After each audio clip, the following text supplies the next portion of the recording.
चलिए दोस्तों, कैसे हो आप लोग। तो दोस्तों मैं आपसे यह स्वागत करता हूं आपके अपने प्रदीप गिरी 11th एंड 12th अकेडमी के इस यूट्यूब चैनल पे। अब ये हमारा वन शॉट होने वाला है राइटिंग स्किल का, लेकिन उससे पहले मैं आपको कुछ चीजें दिखा देना चाहता हूं। मैं आप सभी को बता देना चाहता हूं कि ये हमारा नया चैनल है प्रदीप गिरी अकेडमी इंग्लिश, जो स्पेशली डेडिकेटेड है 11th और 12th स्टैंडर्ड के इंग्लिश के सब्जेक्ट के लिए। अब यहाँ पे सबसे पहली चीज क्या करोगे, इस चैनल का लिंक मैंने डिस्क्रिप्शन में दिया, जाओ फटाफट से इस चैनल को सब्सक्राइब करो। और ये देखो, ये है आपका एक लाइव सेशन, जो पहला लाइव सेशन यहाँ पे शेड्यूल किया गया है, ठीक है, ठीक 8 बजे का, कभी सैटरडे के दिन का शेड्यूल किया है मैंने। तो जाओ फटाफट से इस सेशन को लाइक करो। इस सेशन का टारगेट जो लाइक दे रहा हूं मैं, ज्यादा नहीं दे रहा हूं आपको, 1000 का टारगेट लाइक दे रहा हूं। और प्लस ये लाइव सेशन तभी हो पाएगा जब देखो इस चैनल पे ऑलरेडी 854 सब्सक्राइबर्स हो चुके हैं। अब यहाँ पे अब मेरा जो टारगेट है, मैं इसको कितना चाहता हूं, मैं 2000 हो जाए तब लाइव सेशन लूं, तो मेरा भी एक मोटिवेशन दुगना होगा ना, कि मुझे लेने में मजा आएगा। तो फटाफट से इसका जो टारगेट सब्सक्राइबर दे रहा हूं वो 2000 का दे रहा हूं, इसको करवा दो। सैटरडे के पहले पहले करवा दिया तो भाई बढ़िया है, ठीक है। और ये आपका सेशन में यहाँ पे दे रहा हूं, तो फटाफट से जाके लाइक जरूर कर देना, शेयर कर देना और सब्सक्राइब जरूर कर देना अपने सभी दोस्तों के साथ। अब इंग्लिश में आएगा मजा, ठीक है। अब चलो एक करके करते हैं। अब राइटिंग स्किल में टोटल अगर मैं बात करूं तो हमारे पास 12 राइटिंग स्किल के टॉपिक होते हैं, लेकिन जिसमें से मैं हमेशा से सजेस्ट करता आया हूं बच्चों को कि कोई भी आपको 4 राइटिंग स्किल का अच्छे से प्रिपेयर करना है। अब 4 राइटिंग स्किल कौन से होंगे, वो ड्राफ्टिंग ऑफ वर्चुअल मैसेज होगा, वो इंटरव्यू होगा, एक्सपेंशन ऑफ आइडिया या फिर स्पीच कर सकते हो, और इसमें रिव्यू या फिर अपील में दोनों में से कोई एक आपको यहाँ पे प्रिपेयर करके जाना चाहिए। अब आप बोलेंगे सर आप ये ऐसा क्यों कह रहे हो, ठीक है, क्योंकि देखो यहाँ पे तो क्वेश्चन नंबर 4A दिया है, यहाँ पे 3 राइटिंग स्किल दिए, इन 3 में से हमें कोई भी एक अटेम्प्ट करना है। यहाँ पे 4B दिया, यहाँ पे भी 3 में से कोई एक अटेम्प्ट करना है। यहाँ पे क्वेश्चन नंबर 4C दिया, यहाँ पे भी 3 में से कोई एक अटेम्प्ट करना है। और यहाँ पे क्वेश्चन नंबर 4D दिया है, यहाँ पे भी कोई 3 में से कोई एक अटेम्प्ट करना है। तो यहाँ पे अब मैं सब करेंगे तो सब करके मतलब होता नहीं है, ठीक है। तो ये चीजें क्लियर हो गई। अब यहाँ पे अब एक एक करके हम लोग ये सारे राइटिंग स्किल क्या यहाँ पे देखने वाले हैं। सबसे पहली चीज अगर मैं बात करूं, ड्राफ्टिंग ऑफ वर्चुअल मैसेज होता क्या है। ड्राफ्टिंग ऑफ वर्चुअल मैसेज में आपको एक टेलीफोनिक कन्वर्सेशन दिया रहेगा या फिर एक स्टेटमेंट दे दिया रहेगा, और आपको बोला जाएगा इसके ऊपर एक वर्चुअल मैसेज ड्राफ्ट करने के लिए। जैसे यहाँ पे एक पूरा दिया गया, अब आपको ड्राफ्ट करने के लिए। अब ये पूरा सिनेरियो है क्या, इस पूरे सिनेरियो की अगर जब मैं बात करता हूँ तो हमें क्या देखने मिलता है, हमें यहाँ पे शेखर और अमृता के बीच में कन्वर्सेशन हो रहा है, और उस कन्वर्सेशन के बेसिस पे क्या की जा रही है, पूरी चीजें लिखी जा रही है। और यहाँ पे हमें बोला गया है कि हमें ये जो अमृता है, अमृता क्या करेगी, सूरजीत को मैसेज क्या लिखेगी। तो यहाँ पे हमें ये एक चीज क्लियर है कि अमृता कौन है, अमृता सेंडर है, और सूरजीत कौन है, सूरजीत रिसीवर यहाँ पे हमारा बाहर निकल के आता है। अब ये हमारा पूरा क्या फॉर्मेट होने वाला है। अब इस फॉर्मेट में अगर मैं बात करूं तो सबसे पहली चीज आपको क्या लिखनी है, तारीख लिखनी है, ठीक है। अभी देखो फॉर एग्जांपल ये हमारा, ठीक है, ये हमारा पूरा का पूरा क्या है, आंसर शीट है। अब इस आंसर शीट में अगर मैं बात करूं, ठीक है, हमारा कॉलम आ गया, ठीक है, ये आ गया। अब इसमें सबसे पहली चीज क्या आता है, ये मार्जिन है, इस मार्जिन से लग के हमारा क्या आएगा, सबसे पहले डेट आएगा। क्या आएगा हमारा, सबसे पहले डेट आएगा। अब डेट को लिखने का भी तरीका देखो बहुत बढ़िया है, देखो क्या है, जैसे 30 सितंबर है तो 30 सेप्ट लिखा आपने, फिर कॉमा डाल दो। और कॉमा डालने का टाइम लिखना, आपको क्या लिखना है, टाइम लिखना है, AM है PM है, वो आपको मेंशन करना, फुल स्टॉप यहाँ पे दे देना है। फिर उसके बाद क्या आएगा, उसके बाद रिसीवर का नाम आएगा। क्या आएगा, रिसीवर का नाम, देखो यहाँ पे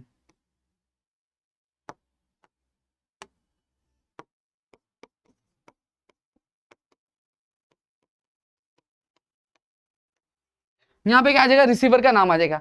फिर उसके बाद क्या आएगी, आपकी बॉडी आएगी, 2 से 3 लाइन की बॉडी होनी चाहिए, और लास्ट में आपका क्या आ जाएगा, लास्ट में आपका सेंडर जो होता है, उस सेंडर का नाम यहाँ पे क्या आता है, समझ में आ गया। अब देखो इसको लिखने का बहुत ही सिंपल और बोलते हैं ना इजी तरीका मैं बताऊं तो सिंपल और इजी तरीका ये निकल के आता है कि जस्ट आपको इमेजिन करना है कि आप उनकी जगह पे होते और आपको एक मैसेज होता, तो आप मैसेज किस तरीके से देते हैं। हाँ, और जब कभी भी कोई बंदे का हमें मैसेज देना रहता है तो हम बहुत घुमा फिरा के नहीं देते, हम स्ट्रेट फॉरवर्ड सीधा सीधा जो इंपॉर्टेंट चीज होती है वही देते हैं, और कुछ एडिशनल ऐड करके देंगे नहीं, क्योंकि यहाँ पे चुगली विगली नहीं कर, हम एक मैसेज दे रहे हैं तो मैसेज जैसा है वैसे ही हमें क्या करना है, पास ऑन करना है, ठीक है। फिर अगला आता है statement of purpose. Statement of purpose होता क्या, थोड़ा सा वो समझ लेते हैं। अब स्टेटमेंट ऑफ पर्पस बेसिकली एक तरह का एक एप्लीकेशन होता है, जहां पर आप क्या करते हो, आप अपनी यूनिवर्सिटी या फिर किसी कॉलेज में एडमिशन लेने के लिए अपने बारे में यहाँ पे क्या बताते हो। अब ड्राफ्ट स्टेटमेंट ऑफ पर्पस में देखो क्वेश्चन इस तरीके से आएगा, ठीक है। सबसे पहली चीज आपको क्या रहेगा, एक टाइटल देना रहेगा। फिर उसके बाद अब यहाँ पे टोटल 5 पैराग्राफ यहाँ पे बन के निकल के आते हैं। पहले पैराग्राफ में आप क्या करोगे, आप अपनी पर्सनालिटी, आपके एम्स और गोल्स के बारे में बताओगे। दूसरा पैराग्राफ होता है रीजन, आप ये कोर्स अगर जैसे BMS चूज करो या फिर अगर BSc चूज करो या फिर इंजीनियरिंग चूज करो उस कॉलेज में, तो रीजन क्या है चूज करने का वो कोर्स, वो आपको लिखना है। फिर थर्ड पैसेज में आपकी जो पर्सनल क्वालिटीज क्या है, आपकी हॉबीज क्या है, आप कौन सी एक्स्ट्रा करिकुलर एक्टिविटीज में और इन्वॉल्व हो, उसके बारे में आपको लिखना है। फोर्थ पैसेज में आपको आपका एक्सपीरियंस, आपका इंटर्नशिप या फिर प्रोजेक्ट अगर आपने किया होगा वो चीज लिखनी है। और फिर उसके बाद फोर्थ पैराग्राफ में वही लिखना है। फिर कंक्लूडिंग पैराग्राफ में आपको क्या लिखना है, आपका जो लॉन्ग टर्म करियर पर्सपेक्टिव क्या है, इस चीज के बारे में आपको यहाँ पे इन्फॉर्म करना है। ये चीजों के बारे में आपको वहां पे लिखना होता है। लेकिन मेरा सजेशन रहता है, मैं कभी भी आपको सजेस्ट नहीं करता स्टेटमेंट ऑफ पर्पस पे जाओ। क्यों नहीं करता? क्योंकि देखो ये लिखने में बहुत बड़ा, इसमें कंटेंट बहुत ज्यादा लिखना पड़ता है, ठीक है, और एग्जामिनेशन में ऑलरेडी आपके पास टाइम कम होता है, तो इसलिए मैं कभी भी करता नहीं है। अब अगला क्या आता है, अगला last topic question number 4A में जो आता है वो हमारा होता है जीडी। जीडी मतलब क्या होता है? Group discussion. अब ग्रुप डिस्कशन की अगर मैं बात करूं तो ये फॉर्मल डिस्कशन होता है, ये बेसिकली डायलॉग राइटिंग की तरह ही होता है, ठीक है, डायलॉग राइटिंग की तरह ही होता है, ठीक है, जिसको लिखने का तरीका बहुत ही सिंपल है। आपको एक टॉपिक दे दिया जाएगा, उस टॉपिक पे आपको लिखना रहेगा, जैसे आपने डायलॉग राइटिंग लिखा होगा ना वैसे ही। बस फॉर्मेट क्या होता है वो मैं आपको बता दूं।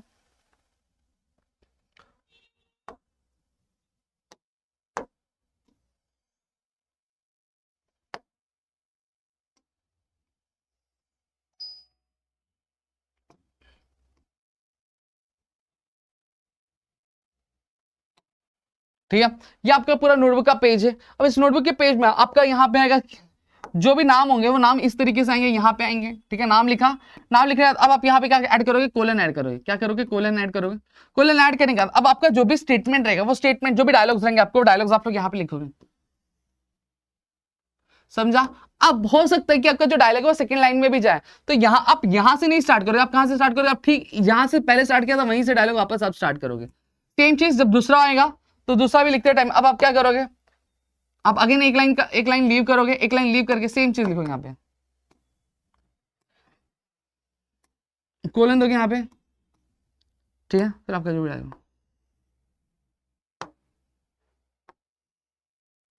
समझ आ गया? और इस तरीके से आप अपना पूरा कन्वर्सेशन क्या लिखोगे। अब जो ग्रुप डिस्कशन होता है, ग्रुप डिस्कशन जनरली क्या, ठीक है, जनरली कैसा होता है? जनरली अगर मैं बात करूं फॉर्मल होता है, तो हमें उसी तरीके से इसको क्या लेके चलना होता है। समझा? इतना पार्ट क्लियर है आप लोगों को मेरे ख्याल से, ठीक है। चलो अब आगे बढ़ते हैं। अब आगे हमारा क्या आता है? ईमेल राइटिंग आता है। अब यहाँ पे जो शुरुआत होती है वो क्वेश्चन नंबर 4B की शुरुआत होती है। किसकी शुरुआत होती है? क्वेश्चन नंबर 4B की। अब क्वेश्चन नंबर 4B में हमें क्या देखने मिलता है? हमें ईमेल राइटिंग देखने मिलता है सबसे पहले। अब ईमेल राइटिंग को लिखने का तरीका बहुत ज्यादा सिंपल होता है। देखो इस तरीके से इस फॉर्मेट में लिखना होता है। हमें एक बॉक्स बना लेनी है जहाँ पे टू में क्या आएगा? टू में जिसको हम ये मेल भेजना चाहते हो उसका नाम आएगा, उसका ईमेल एड्रेस आएगा। नाम नहीं आता, अब ईमेल एड्रेस आएगा, ठीक है, क्योंकि ईमेल राइटिंग लिख रहे हो, ठीक है। तो यहाँ पे पहले उसका नाम, ईमेल आईडी जो होगा, जैसे फलाना फलाना @XYZ ABCD XYZ, जो भी ईमेल आईडी का वो लिखोगे। फिर सब्जेक्ट आएगा। सब्जेक्ट क्या रहेगा? सब्जेक्ट बेसिकली आप ये ईमेल लिख रहे क्यों हो, वजह क्या है लिखने की, इस चीज के बारे में आप वहां पे क्या करोगे? मेंशन करोगे। जब आपने ये मेंशन कर दिया, फिर उसके बाद क्या आएगा? डियर सर, डियर मैडम, ठीक है, ये डियर सर डियर मैडम आपने लिखा। फिर उसके बाद अब आपका पूरा का पूरा ये जो बॉडी है वो बॉडी स्टार्ट होगा। अब इसको भी लिखने का तरीका बहुत सिंपल बता देता हूं, ठीक है। सीधा पहले 3 पैराग्राफ बना हो गया। पहले पैराग्राफ में आपने लिखा क्यों, इसको एक्सप्लेन करोगे शॉर्ट में, ठीक है। फिर जो भी आपका मेन प्रॉब्लम होगा, इश्यू होगा, वो आप डिटेल में एक्सप्लेन करोगे दूसरे पैराग्राफ में। और तीसरे पैराग्राफ में आप कंक्लूड या फिर रिक्वेस्ट करके इसको क्लोज करोगे। ये पार्ट क्लियर हो गया। फिर थैंकिंग यू योर्स फेथफुली, अब ये लिखा। अब जो सेंडर होगा,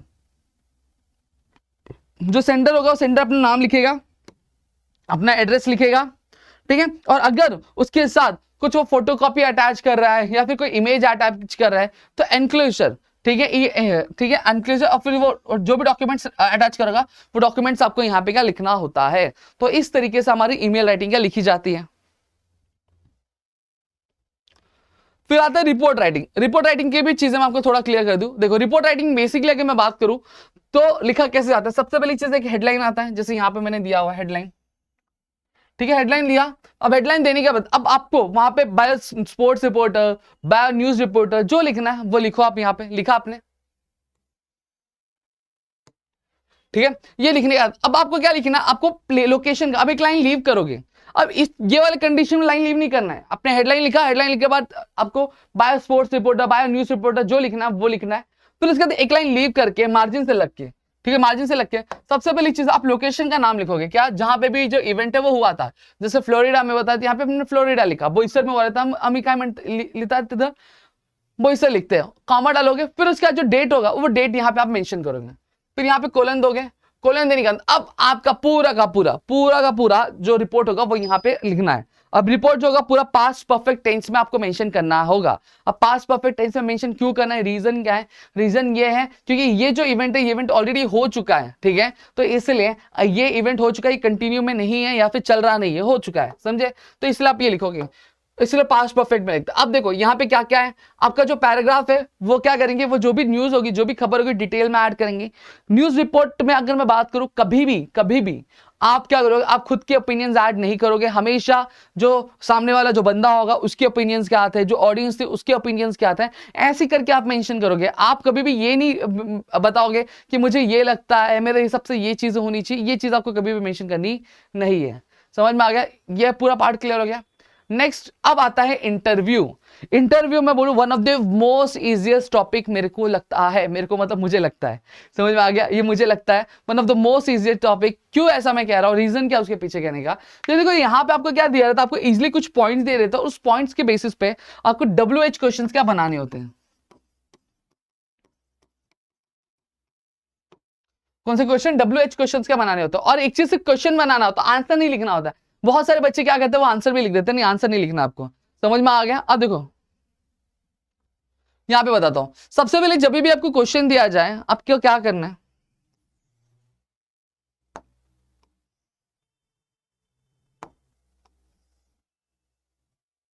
देखो ये आपका आंसर शीट हो गया। अब इस आंसर शीट में जब भी पहले क्वेश्चन दिया जाए आप सोल्यूशन लिखोगे। सबसे पहले एक चीज, एक इंट्रोडक्टरी लाइन लिखोगे। अब इंट्रोडक्टरी लाइन में आप लिखोगे क्या, इंट्रोडक्टरी लाइन में आप हमेशा, ठीक है, आप हमेशा आपके जो गेस्ट होंगे उसको उनको इंट्रोड्यूस करोगे, उनको ग्रीट करोगे, और फिर ग्रीट करने के बाद अब जो भी आपको पॉइंट दे रहेंगे उस पॉइंट्स के बेसिस पे अब आपको क्या लिखना है, आपको आंसर्स क्या लिखने, आपको क्वेश्चंस क्या मेंशन करना होता है, 1, ठीक है, ऐसा। और एक चीज ध्यान रखना, सभी क्वेश्चंस के आगे क्वेश्चन मार्क आपको डालना जरूरी है मेरे दोस्त। समझ में आ गया? और क्वेश्चन हमेशा WH क्वेश्चन क्या होने चाहिए, और रिलेटेड क्वेश्चन होने चाहिए। पता चला बंदा सिंगर है, आप पूछ रहे हो उसे कि फुटबॉल के लिए कैसे खेला जाता है, बेसबॉल कैसे खेला जाता है, तो ये सारी चीजें नहीं करनी आपको। एक टाइप का क्वेश्चन और आता है यहाँ पे, जब आपको यहाँ पे क्या दिया रहेगा,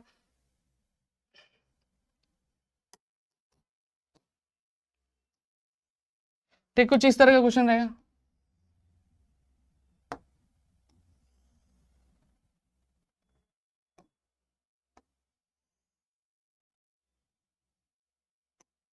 ठीक है, थोड़ा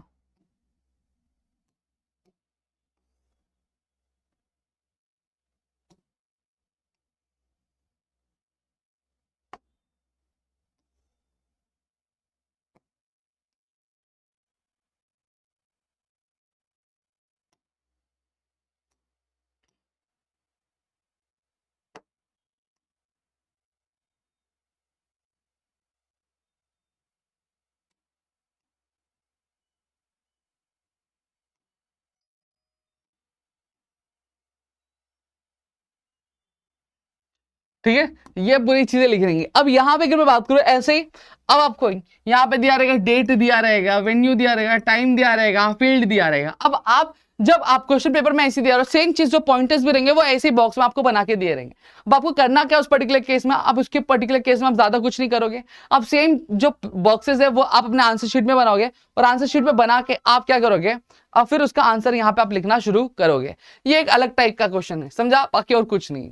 अब आते हैं क्वेश्चन नंबर 4C में, जहां पे स्पीच और एक्सपेंशन ऑफ आइडियाज है, ठीक है, और एक कंपेयरिंग वाला भी है, लेकिन मैं सजेस्ट करूंगा भाई वो मत करो, ठीक है, वो मत करो, वो एंकरिंग वाला पार्ट है। देखो स्पीच, और मैं ये फटाफट समझा देता हूं आपको, स्पीच में आपको ज्यादा कुछ करना नहीं होता है। सबसे पहली चीज,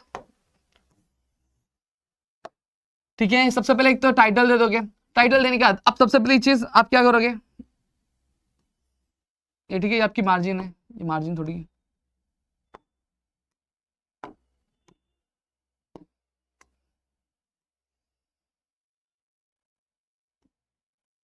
ठीक है, मार्जिन हो गई। अब इस मार्जिन में सबसे पहले आप क्या कर दोगे, आप एक टाइटल दे दोगे।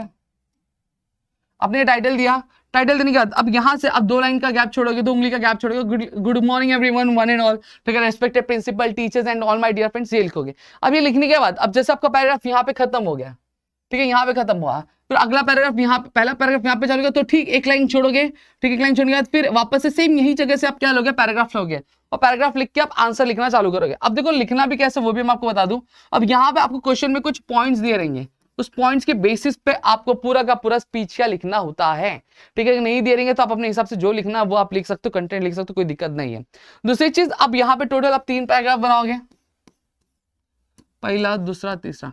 पहले पैराग्राफ में बट ऑब्वियसली बात है टॉपिक इंट्रोड्यूस करोगे, जो भी आपका टॉपिक होगा वो है क्या, किस बारे में, उसका एक इंट्रोडक्शन दोगे, ठीक है। फिर इसका जो भी अगर प्रॉब्लम होगा उससे related advantage, disadvantages, benefits, challenges क्या है, वो सारी चीज आप मेंशन करो। और लास्ट में आप क्या करोगे, कंक्लूड करोगे। और जब कंक्लूड करोगे तो लास्ट में आपको क्या लिखना, थैंक यू। और अगर एक स्लोगन ऐड कर सकते हो तो बहुत बढ़िया होता है, ठीक है, जिससे आपकी जो राइटिंग स्किल में 4 चांद लग जाते हैं।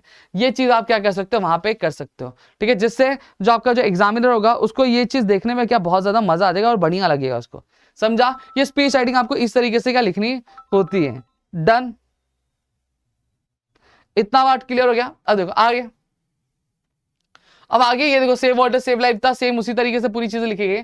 Next comparing. कंपेयरिंग बेसिकली अगर मैं बात करूं तो ये जो एंकरिंग की जो स्क्रिप्ट होती है, उस एंकरिंग के स्क्रिप्ट के हिसाब से क्या चीजें होती हैं, बट मैं ये कभी भी नहीं सजेस्ट करता, बहुत बड़ा होता है, जैसे स्टेटमेंट ऑफ पर्पस है वैसे ये भी जाता है। मैं सीधा आता हूं एक्सपेंशन ऑफ आइडिया में। देखो एक्सपेंशन ऑफ आइडिया में भी क्या दिया रहेगा, मैं आपको ये भी चीज वापस क्लियर कर दूं। देखो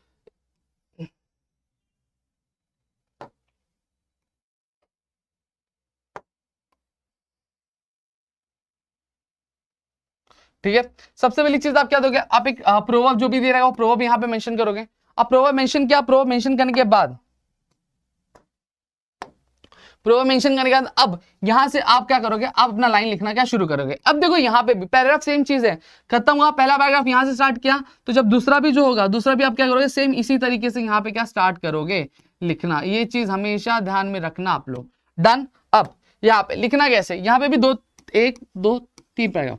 पहले पैराग्राफ में आप जो भी प्रोवर्ब दिया रहेगा या फिर जो भी लाइन दिया रहेगा उस लाइन को आपका मीनिंग लिखोगे। आप क्या लिखोगे, मीनिंग। मीनिंग लिखा आपने, फिर उसके बाद आपको क्या करना है, उसके बाद आपको जो चीजें लिखनी चाहिए वो यह है कि आप मीनिंग लिखने के बाद अब आपको ये एग्जाम्पल के थ्रू आपको एक्सप्लेन करना है कि आपको जो रियल लाइफ एग्जाम्पल है या फिर कोई रियल लाइफ इंसिडेंट है या फिर इमेजिनरी इंसिडेंट को आप रियल लाइफ करिए, आप इस प्रोवर्ब की वजह से एक्सप्लेन करोगे। फिर उसके बाद तीसरे में आप कंक्लूड करोगे कि ये जो है ये प्रोवर्ब सही है कि नहीं सही है, ये गलत तो नहीं है, क्या ये आज के टाइम पे भी सही एग्जैक्ट जैसी थी पहले, क्या उतना ही आज भी ये इंपॉर्टेंस रखती है। तो ये चीज आपको यहाँ पे क्या करनी रहती है, आपको मेंशन करनी होती है। इतना बात क्लियर है। डन। देखो यहाँ पे जैसे empty vessels makes most sound, तो यहाँ पे पहले हम मीनिंग एक्सप्लेन कर दो, फिर उसके बाद एग्जांपल के थ्रू, फिर उसके बाद अब आपको क्या लगता है ये चीज आप यहाँ पे लिख सकते हो। डन। फिर उसके बाद आता है रिव्यू आता है। अब रिव्यू में देखो सीधी बात है, रिव्यू लर्न करके जाओगे, कोई भी एक आधा मूवी का रिव्यू, एक बुक का रिव्यू आप लिख के जाओ या फिर लर्न कर लो, ठीक है। पहले तो आप टाइटल डालोगे, टाइटल डाल के अब यहाँ पे पहला पैराग्राफ है, उसमें आप जो पिक्चर्स होती है पिक्चर के बारे में बताओगे, मूवी का नाम क्या है वो बताओगे, कुछ थीम पे बेस्ड है वो बता दो, ठीक है, अवार्ड्स कोई जीती रहेगी वो बता दो। फिर दूसरा पैराग्राफ लोगे, उसमें म्यूजिक क्या है, डांस क्या है, सॉन्ग क्या है, एक्शन कैसा है, ये चीज आप मेंशन कर दो। फिर तीसरे में अगर मैं बात करूं, आप ये मेंशन कर सकते हो कि पिक्चर तुम्हें अच्छी लगी तो अच्छी लगी, क्यों अच्छी लगी, खराब लगी है तो क्यों खराब लगी, क्या रीजन है, इसके बारे में। अब यहाँ पे देखो ये इस तरीके से लिखा जाता है, इसमें आज सच कुछ है नहीं, बस आपको एक मूवी का रिव्यू लर्न कर लो, एक बुक का रिव्यू लर्न कर लो, ठीक है। और कभी काल कोई अनजानी बुक आ जाती है आपके सामने तो इतना कोई त्रास लेना नहीं है, आप आराम से खुद ही क्या कर सकते हो, खुद ही से आप थोड़ा सा अल्टर करके लिख सकते हो। समझ में आ गया? तो ये पूरा इस तरीके से। लेकिन अगर और सेफ साइड जाना है, what I suggest you is कि आप चुपचाप अपील राइटिंग की तरफ चले जाओ, ठीक है। अब अपील राइटिंग आपने ऑलरेडी लिखा हुआ है। देखो सबसे पहली चीज, आप एक कुछ डायग्राम्स बना सकते हो, इसमें एक हेडलाइन दे दो आप, ठीक है, जैसे यहाँ पे लिखा हुआ है, ठीक है। आप ये जो अपील होती है किसके लिए होती है, किसी डोनेशन के लिए होती है, किसी मदद के लिए, सोशल एक्टिविटी या फिर जो अवेयरनेस होता है किसी चीज के लिए, उससे रिलेटेड ये अपील क्या होती है, जहां पे आपको इंटरेस्टिंग टाइटल्स देना होता है। और ये हमेशा जब बनता है ये पर्टिकुलर एक बॉक्स में बनता है, ठीक है, जैसे मैंने ये वाला प्रेजेंट किया आपके सामने, ये तो जैसे ये बॉक्स में बना है वैसे आप बॉक्स में क्या बना सकते हो, ठीक है। और वहां पे address, rhyming scheme, sorry address हो गया आपका, फिर उसके बाद जो कॉन्टैक्ट नंबर होता है, कॉन्टैक्ट नंबर आपको यहाँ पे देना होता है। लेकिन मैं सजेस्ट करता हूँ चुपचाप आप क्या करो मालूम है क्या, आप चुपचाप रिव्यू करो, वो ज्यादा बेटर है। हाँ लेकिन ये भी प्रिपेयर करके हो, इनकेस अगर रिव्यू में फंस गए तो आप अपील के लिए जा सकते हो। लेकिन मेरा पहला सजेशन रहेगा कि रिव्यू लर्न करके जाओ, आपको रिव्यू आराम से हो जाता है। समझ में आ गया? तो यहाँ पे मैंने पूरा राइटिंग स्किल आपको बता दिया, होप सो यहाँ पे पूरी चीजें क्लियर हो गई। स्टिल अगर और भी कोई डाउट है तो प्लीज मुझे कमेंट करके बताना। मिलता है हमारे अगली वीडियो में। जय हिंद दोस्तों।